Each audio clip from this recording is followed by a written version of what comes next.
All right, Ober's Hog Riders, after our big win, we're going to look at an attack that I thought was really cool last war because I think it was really good and it showed what we're doing and how we're getting better. But at the same token, there was things we can learn from and things we can improve on. But now I kind of feel like an idiot because I don't know where it is. It was Chance's attack. Let me scroll down. Could have sworn I had it queued up so I was ready. Okay. 3 stars, so that's excellent. But at the same token, we could still learn some stuff from this 3-star attack from Chance. Uh, right out of the gates, I love his army composition. This minion right here, a lot of people would say, why the heck are you going to bring one minion? Well, because there's nothing that shoots air here. So instead of trickling in archer after archer after archer after archer to get the pull in the right position, he's just going to drop a minion. And this minion taught us something I didn't foresee coming. So what Chance does here is he drops his giant to get the pull. He gets the pull. And when we get this pull, what came out was a witch and a Valkyrie. The witch instantly summons her skeletons. Someone once asked, how do I deal with witches? This might be your answer.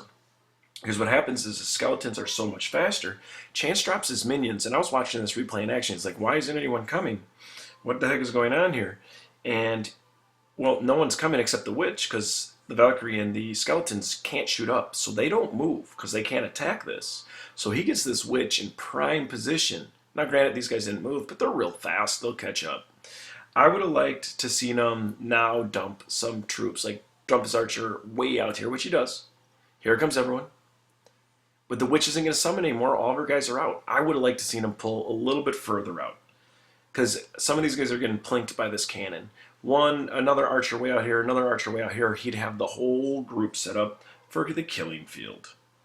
Now we go through this, and he does a really good job of protecting. He loses a couple heroes, but that's going to happen anytime you deal with the pull. Sometimes you're going to lose some. I think he dropped way too many giants for this, because these wizards are eventually going to turn and shoot this. He had the right idea. I would like to see the big core here and only 1 or 2 here. Great healing spell, great timing on these guys. They didn't get hit by the mortar, and he's in.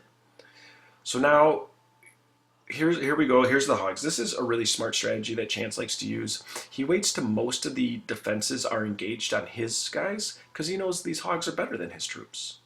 So he dumps the hogs. He saved a healing spell. Our level 5 hogs that he's getting from the upper guys will be able to wipe out all 5 of these defenses.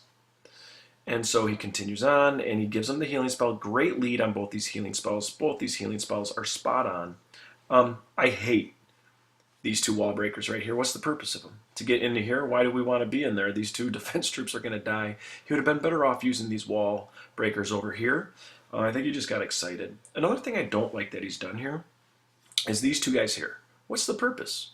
I mean, realistically, let's talk about it. These wizards are going to go here, kill this. They're going to kill this. I can see the king maybe over here to get rid of any traps that can damage these guys. But why is this Pika here? Why wouldn't we start this Pika way the heck over here?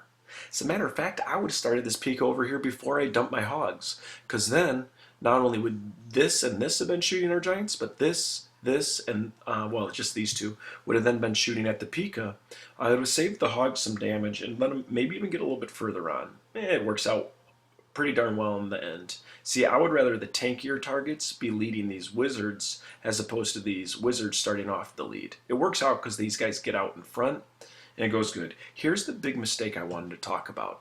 Chance has 1 spell left. Like I said, he still gets 3 stars. This is an excellent attack, but it's something for all of us to think about. A rage spell is going to make your troops faster, and it's going to make them hit harder. He drops it right here. Well, they're going to kill these 3 and run right on through at 1,000,000 miles an hour.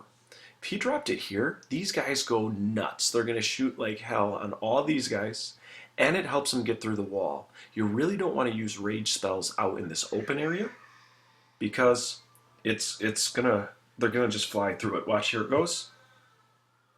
Here comes the rage spell. They're going to get 3 buildings out of that rage spell when these guys in the middle would have got a ton out of it. And then he goes around and destroys the base. Great attack by Chance.